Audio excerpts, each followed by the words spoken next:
Ah, quelle belle journée! Bonjour madame! Oh, vous attendez un heureux événement? Eh oui! Quel bonheur! Et votre mari, il est dans les parages? Parce qu'il faut pas rester seul dans la forêt comme ça peut être dangereux. Oh non! J'ai pas de mari! Pas besoin! Quoi?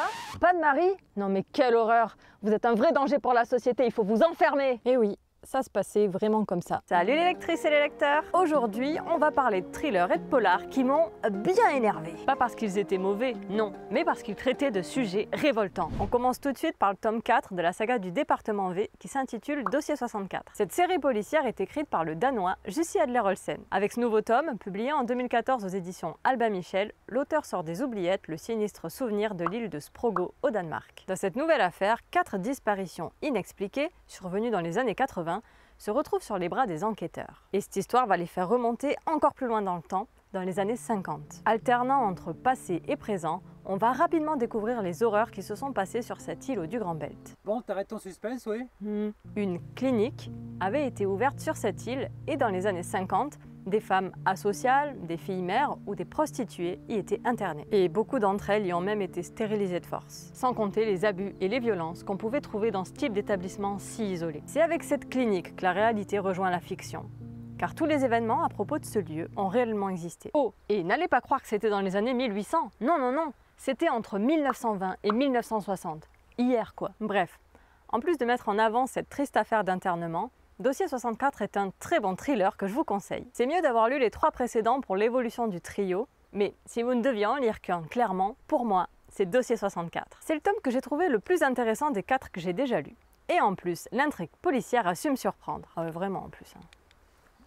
J'étais vraiment une surprise à la fin. Son trouillomètre est à 3 sur 5, pense à respirer de temps en temps, avec des scènes parfois choquantes. Et vous vous en doutez, des sujets sensibles y sont abordés. On enchaîne avec un roman noir qui, lui, en plus de m'énerver, m'a franchement miné le moral.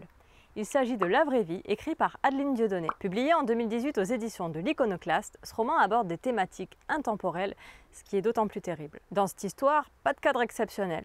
Non, on est dans un pavillon de banlieue, tout ce qui est de plus classique. À l'exception peut-être de la famille heureuse qui est censée vivre dans ce genre d'endroit. Dans la famille de ce récit, c'est pas vraiment la joie.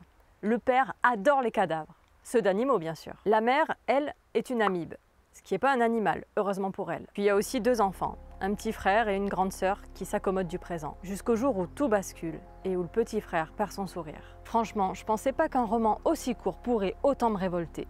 Mais si, en fait, j'ai ragé tout le long de cette histoire tant je voulais sortir ces enfants de leur situation. Ce qui m'a le plus révolté, c'est le comportement du père qui rentre en contraste avec le récit de sa fille pleine d'espoir. Car l'histoire est entièrement contée de son point de vue à elle. J'ai trouvé que l'écriture d'Adeline Dieudonné faisait ressortir parfaitement l'ambiance de leur vie. La plume poétique, tranchante et parfois même humoristique rendait le tout grinçant de réalisme. Bon, pour être honnête, j'ai aussi trouvé beaucoup de passages malaisants qui m'ont fait grimacer. Mais ça fait partie de l'expérience. En tout cas, vous vous attendez pas à quelque chose de léger. Bah ça fait rêver ton truc. Avec ce roman aussi, on est sur un trouillomètre à 3 sur 5.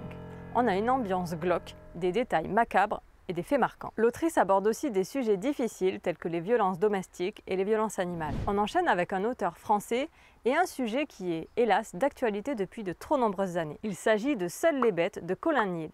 Publié aux éditions du Rouergue en 2017, ce polar rural commence par la disparition d'une femme sur un cos en Lozère. Ça paraît assez classique comme début de polar, mais les 2 particularités de ce roman sont les suivantes. 1. C'est un roman choral. Non, choral. Ça veut dire que chaque chapitre est raconté par un personnage différent. Petit bémol, j'ai pas du tout aimé le dernier personnage, du coup la fin m'a paru interminable. Heureusement, ça permettait un dénouement intéressant de l'intrigue, donc ça va. 2. L'histoire met en avant la solitude des petits agriculteurs français et les drames qui peuvent en découler, comme le suicide par exemple. Ce sont des sujets qui m'ont mise en colère, en plus d'une autre thématique que je peux pas vous dévoiler. Parce que sur cette chaîne, on ne spoil pas! Vous l'aurez compris, on est ici sur un roman noir qui dépeint avec justesse la situation de beaucoup d'agriculteurs, encore aujourd'hui. Et ça m'a toujours énervé de voir à quel point ces métiers si difficiles et si vitaux étaient si mal récompensés. Côté trouillomètre, on est sur du 2 sur 5, ok mais lis-le en journée. 1 ou 2 scènes m'ont marqué, mais je l'ai trouvé assez peu chargé en gore. Quant à l'ambiance, si elle est parfois lourde, elle n'est pas angoissante selon moi. Pour finir cette vidéo, je vais vous parler d'un roman qui m'a révolté. Oui, encore. Mais ma foi, c'est le thème du jour, hein. Ce roman, c'est Alabama 1963, écrit par Christian Niemiec et Ludovic Manchette. Dans ce polar, publié aux éditions du Cherche Midi en 2020, c'est le racisme ordinaire qui m'a mise hors de moi. Ce récit a été un réel coup de cœur. Je vous conseille fortement de découvrir ce duo entre une femme de ménage noir et un détective blanc dans l'Amérique des années 60. Et au lieu de me répéter, je vous invite à aller voir la vidéo que j'ai déjà faite à son sujet. Sur ce, je vais aller prendre une tisane pour me détendre. Ça tombe bien, cette vidéo est sponsorisée par les deux marmottes. Non, je rigole. Mais plus sérieusement, si vous connaissez des entreprises qui souhaiteraient sponsoriser mes vidéos, je suis preneuse. À très bientôt. Ciao!